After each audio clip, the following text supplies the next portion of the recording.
Welcome दोस्तों। Study Chimes में आप सभी का स्वागत है। आज हम लोग 1000 जीके जीएस क्वेश्चंस का पार्ट 8 देखने जा रहे हैं। हमारा पहला प्रश्न है, भारत के सबसे उत्तरी भाग से गुजरने वाला लैटिट्यूड यानी कि अक्षांश कौन सा है? तो इसे समझाने के लिए मैं आपको एक चित्र बना देता हूँ। तो मान लीजिए ये हमारी जो है पृथ्वी है, ठीक है? और पृथ्वी पर जो है हमारी कुछ काल्पनिक रेखाएं खींची जाती हैं, जिसे हम लोग लाइन ऑफ लैटिट्यूड यानी कि अक्षांश, ठीक है? और फिर देशांतर यानी कि लॉन्गिट्यूड के नाम से जानते हैं। तो ये जो चॉकलेटी कलर से रेखाएं देख रहे हैं आप, ये जो सीधी-सीधी रेखाएं हैं, मान लीजिए पृथ्वी और उस पे सीधी-सीधी जो रेखाएं हैं, ठीक है? ये खींची गई हैं। ये हमारी लैटिट्यूड यानी कि अक्षांश इसे हम बोलते हैं। आप इसको एक ट्रिक के माध्यम से भी याद रख सकते हैं कि ये जो पृथ्वी पर लेटी हुई रेखाएँ हैं, ठीक है? ये जो लेटी हुई है ना, तो इसे हम लोग लैटिट्यूड बोलते हैं। तो आप ऐसे भी याद रख सकते हैं इसको, लैटिट्यूड या अक्षांश। और ये जो हरे रंग की आप रेखाएँ देख पा रहे हैं, ठीक है? ये जो आप रेखाएँ जो हरे रंग की सीधी-सीधी सी रेखाएँ हैं ये, तो इन रेखाओं को हम लोग देशांतर या फिर लॉन्गिट्यूड कहते हैं। तो ये एक तरह की काल्पनिक रेखाएँ हैं जो पृथ्वी पर खींची गई हैं। और जो हमारी ये मध्य से रेखा आप देख रहे हैं, इसे हम लोग 0 डिग्री रेखा के नाम से जानते हैं और इसे हम लोग भूमध्य रेखा कहते हैं, ठीक है? भूमध्य रेखा 0 डिग्री पर। और जब ये पृथ्वी के जो इस हिस्से पे ये जो बीच का हिस्सा है जिसे हम लोग 0 डिग्री कहते हैं, इससे जब भी हम लोग पृथ्वी के नॉर्थ पार्ट में या साउथ पार्ट में बढ़ते जाएँगे, तो यहाँ पर और यहाँ पर ये रेखा जो हमारी होगी, इसे हम लोग 23.5 डिग्री, तो ये साउथ में है तो इसे हम 23.5 डिग्री साउथ आ गई, और यहाँ पर ये नॉर्थ में होगी तो ये 23.5 डिग्री नॉर्थ यहाँ पर आ जाएगी, ठीक है?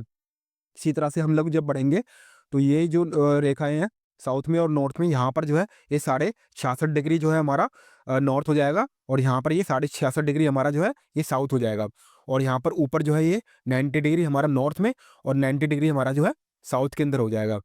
इस 0 डिग्री भूमध्य रेखा के जब हम ऊपर की साइड में जाते हैं नॉर्थ में, तो यहाँ पर हमारा भारत दिखता है, ठीक है? मैं इसको आपको ज़ूम करके हम इसको देखेंगे तो यहाँ पर ही आप देख पा रहे हैं हमारा भारत है।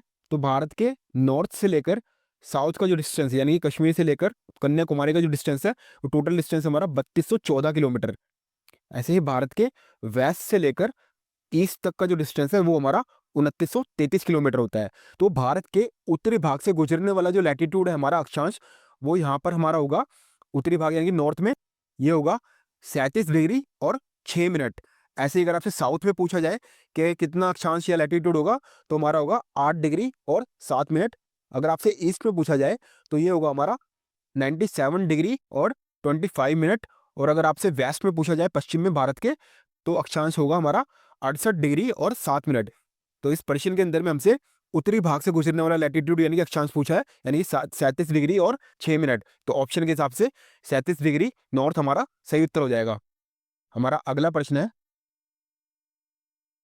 वर्गीकरण की सबसे छोटी इकाई कौन सी है? तो इसका सही उत्तर देने से पहले मैं आपको वर्गीकरण का जो सही क्रम है वो बता देता हूँ। अ, तो वर्गीकरण के अंदर में हमारी जो सबसे बड़ी इकाई आती है, वो सबसे पहले हमारा आता है जगत, जिसे हम लोग इंग्लिश के अंदर में किंगडम कहते हैं। फिर हमारा आता है संघ, जिसे इंग्लिश में हम लोग फाइलम कहते हैं। फिर हमारा आता है वर्ग, जिसे हम लोग इंग्लिश के अंदर में क्लास कहते हैं। फिर हमारा आता है गण, जिसे हम लोग ऑर्डर कहते हैं। फिर हमारा आता है कुल, जिसे इंग्लिश में फैमिली के नाम से जानते हैं। फिर हमारा आता है वंश, जिसे इंग्लिश में जीनस कहते हैं।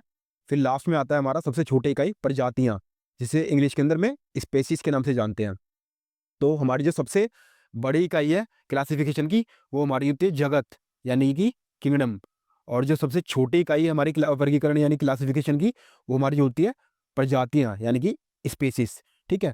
तो इसमें हमसे सबसे छोटी इकाई के बारे में पूछा है, तो उसका सही उत्तर होगा हमारा प्रजातियां यानी कि हमारा ऑप्शन नंबर सी। तो आपको ये हिंदी और इंग्लिश दोनों में नाम याद रखने हैं। आपसे किसी भी एग्जाम में ये क्वेश्चन पूछा जा सकता है, ये वेरी इंपॉर्टेंट क्वेश्चन है। हमारा अगला प्रश्न है, टुंड्रा जलवायु का इनमें से दूसरा नाम क्या है? तो इसका सही उत्तर है हमारा ऑप्शन नंबर डी, ध्रुवीय जलवायु। तो जो टुंड्रा जलवायु है, इसे हम लोग ध्रुवीय जलवायु के नाम से जानते हैं, ठीक है? ये जो है एक तरीके का पोलर क्लाइमेट है, ठीक है? कैसा क्लाइमेट है ये? पोलर। क्योंकि जो हमारे अर्थ है, तो यहाँ पर जो हमारी ये बीच में भूमध्य रेखा होती है 0 डिग्री पर, और जब हम ऊपर बढ़ते जाते हैं नॉर्थ की तरफ और साउथ की तरफ, तो लास्ट में यहाँ पर ये जो 65 डिग्री नॉर्थ, ठीक है? और 65 डिग्री जो साउथ का रीजन है, ठीक है? ये हमारा जो है ये पोलर रीजन है। और ये जो है ठंडे और वृक्षहीन क्षेत्र होते हैं जो कि बर्फीले इलाकों के रूप में होते हैं। ठीक है, इसका एग्जाम्पल क्या होता है हमारा, इसका एग्जाम्पल में आ जाएंगे हमारे जो हमारा आर्कटिक रीजन है। ठीक है, आर्कटिक, और जो हमारा अंटार्कटिका है। ठीक है, अंटार्कटिक, और हमारा जो है अलास्का।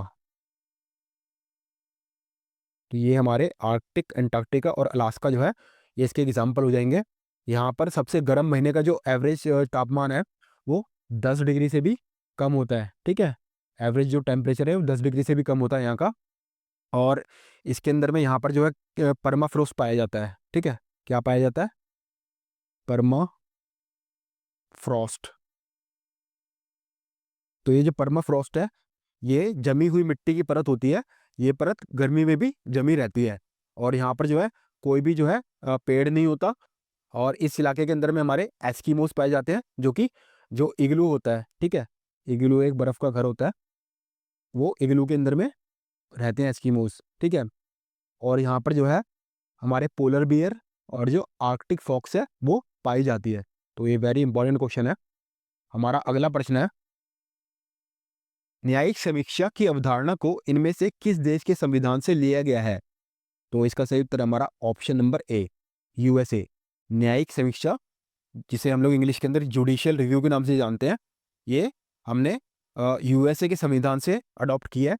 ठीक है, तो इसके अंदर में क्या होता है, जैसे मान लीजिए अगर सरकार है वो कोई कानून बनाती है और वो कानून जो है वो संविधान के विरुद्ध है, तो जो सुप्रीम कोर्ट है उसको पूरा अधिकार होता है कि वो सरकार को बताए कि आपका ये जो बनाया हुआ कानून है ये संविधान के विरुद्ध है और इस कानून को आप वापस लें। ठीक है, तो ऐसा जो है हमारे भारत के संविधान के आर्टिकल नंबर 13 में आता है। ठीक है, ये जो आर्टिकल नंबर 13 है। और यूएसए ने जो है ये जुडिशियल रिव्यू मरबरी वर्सेस मेडिसन जो केस था, ठीक है मैं लिख देता हूँ आपके लिए, मरबरी वर्सेस मेडिसन। ठीक है, वेरी इंपॉर्टेंट है ये, मरबरी वर्सेस जो मेडिसन केस हुआ था यूएसए के अंदर, तो यूएसए की सुप्रीम कोर्ट में तब ये जुडिशियल रिव्यू सिस्टम लाया गया था। ठीक है, हमारा अगला प्रश्न है, लौंग इनमें से क्या है? तो इसका सही उत्तर हमारा ऑप्शन नंबर सी, सूखे फूल की कली। इसे फूल आने से पहले तोड़कर सुखा लिया जाता है। ठीक है, और आपसे क्वेश्चन ये भी पूछा जा सकता है कि लौंग में जो सुगंध आती है वो किस कंपाउंड की वजह से आती है? तो ये कंपाउंड का नाम है यूजेनॉल। ठीक है, यूजेनॉल कंपाउंड जो है इसकी वजह से लौंग के अंदर जो सुगंध आती है एक अजीब सी, तो वो इसी कंपाउंड की वजह से आती है। हमारा अगला प्रश्न है, इनमें से कौन सा गवर्नर जनरल कांग्रेस की स्थापना के समय था? तो इसका सही उत्तर है हमारा option number D, Lord Dufferin. तो लॉर्ड डफरिन जो है ये 1884 से लेकर 1888 तक गवर्नर जनरल रहे थे। और जो कांग्रेस की स्थापना है ये कब हुई थी? ये हुई थी हमारी 28 दिसंबर 1885 को। ठीक है, और ये कहाँ पर हुई थी? ये बॉम्बे के अंदर में हुई थी। और इसे, और इसकी स्थापना किसने की थी? ये की थी A O Hume. Very important question है ये। एलन ऑक्टावियन ह्यूम ने जो है कांग्रेस की स्थापना 28 दिसंबर 1885 को बॉम्बे के अंदर की थी। तो कांग्रेस का पहला नाम क्या था? तो कांग्रेस का पहला नाम था इंडियन नेशनल यूनियन। और इसे ये नाम जो दिया था, कांग्रेस नाम किसने दिया था? दादा भाई नेहरू ने। और कांग्रेस का जो पहला अधिवेशन हुआ था ये 28 दिसंबर 1885 को हुआ था। ठीक है, 28 दिसंबर 1885 को गोकुलदास तेजपाल संस्कृत महाविद्यालय के अंदर। और इसकी जो अध्यक्षता की थी ये की थी व्योमेश चंद्र बनर्जी ने। सो वेरी इंपॉर्टेंट है ये। तो इसका सही उत्तर था हमारा option number D, Lord Dufferin. हमारा अगला प्रश्न है, इनमें से कौन सा राज्य तीनों ओर से बांग्लादेश से घिरा हुआ है? तो इसका सही उत्तर है हमारा option number D, Tripura. Tripura जो है ये तीनों ओर से बांग्लादेश से घिरा हुआ है। और अगर आपसे त्रिपुरा की राजधानी पूछी जाए तो ये हुई अगरतला। Very important. ठीक है, और त्रिपुरा के जो करंट चीफ मिनिस्टर हैं वो हैं इस टाइम पे मानिक साहा। ठीक है, याद रखिए आप। मानिक साहा जो है इसके सीएम है हमारे, ठीक है, त्रिपुरा के। और इसके जो गवर्नर है वो है हमारे एन इंद्रसेना रेड्डी, ठीक है, एन इंद्रसेना रेड्डी। तो आपको ये सब चीज़ें याद होनी चाहिए, आपसे किसी भी एग्जाम में पूछा जा सकता है। हमारा अगला प्रश्न है, दो पूर्ण अवधियों तक इनमें से किसने भारत के उपराष्ट्रपति का पद संभाला था? तो इसका सही उत्तर है हमारा option number A, S Radhakrishnan. S Radhakrishnan ने 13 मई 1952 से लेकर 12 मई 1962 तक, ठीक है, 12 मई 1962 तक, यानी कि 13 मई 1952 से लेके 12 मई 1962 तक भारत के उपराष्ट्रपति का पद संभाला था। और ये जो उपराष्ट्रपति का पद है ये हमने कहाँ से लिया है? ये हमने यूएसए से लिया है, ठीक है, यूएसए के संविधान से लिया है कि भारत का जो एक उपराष्ट्रपति होगा। और हमारे भारत के संविधान के अंदर में किस आर्टिकल के अंदर में उपराष्ट्रपति का पद आता है? तो ये आर्टिकल नंबर 63 में आता है, ठीक है, वेरी इंपॉर्टेंट है ये। आर्टिकल नंबर 63 में जो है ये बताया गया है कि भारत का एक उपराष्ट्रपति होगा। हमारा अगला प्रश्न है, तुजू के बाबरी इनमें से किस भाषा में लिखा गया है? तो इसका सही उत्तर है हमारा ऑप्शन नंबर सी, तुर्की भाषा के अंदर। तो जो तुजू के बाबरी है ये तुर्की भाषा के अंदर में लिखा गया है। और अगर आपसे पूछा जाए कि इसका फारसी में अनुवाद किसने कराया था, ठीक है, तो इसका जो फारसी में अनुवाद करवाया था वो करवाया था अकबर ने, ठीक है, 1589 के अंदर, 1589 के अंदर में इसका जो अनुवाद फारसी भाषा में करवाया था वो अकबर ने करवाया था। और इसे फारसी भाषा में क्या नाम दिया था? तो इसका नाम तुजू के बाबरी से चेंज करके बाबर नामा रखा था, बाबर नामा, ठीक है, वेरी इंपॉर्टेंट।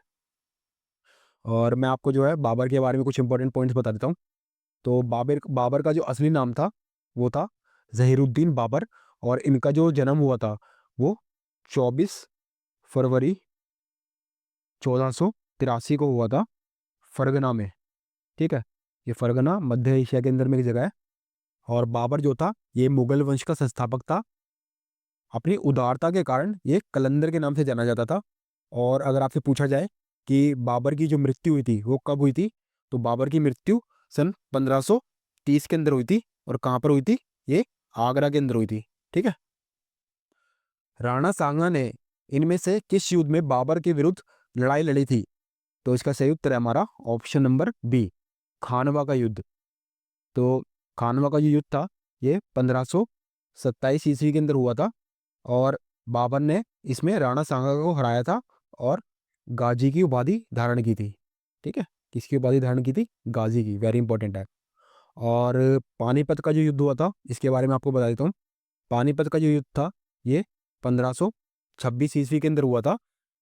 तो बाबर ने इस युद्ध के अंदर इब्राहिम लोदी को हराया था। और पानीपत के इस प्रथम युद्ध में बाबर ने तोपखाने का इस्तेमाल किया था, ठीक है।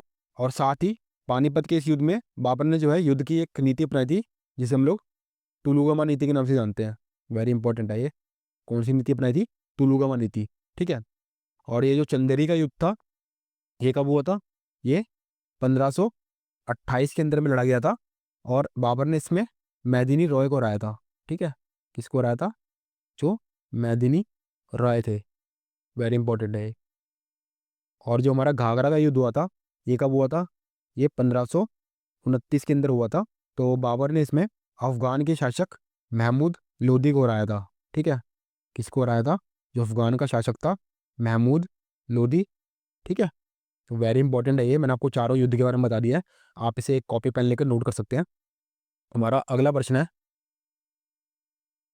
इनमें से किस देश में सरकार का संसदीय स्वरूप है? तो इसका सही उत्तर है हमारा ऑप्शन नंबर सी, न्यूजीलैंड।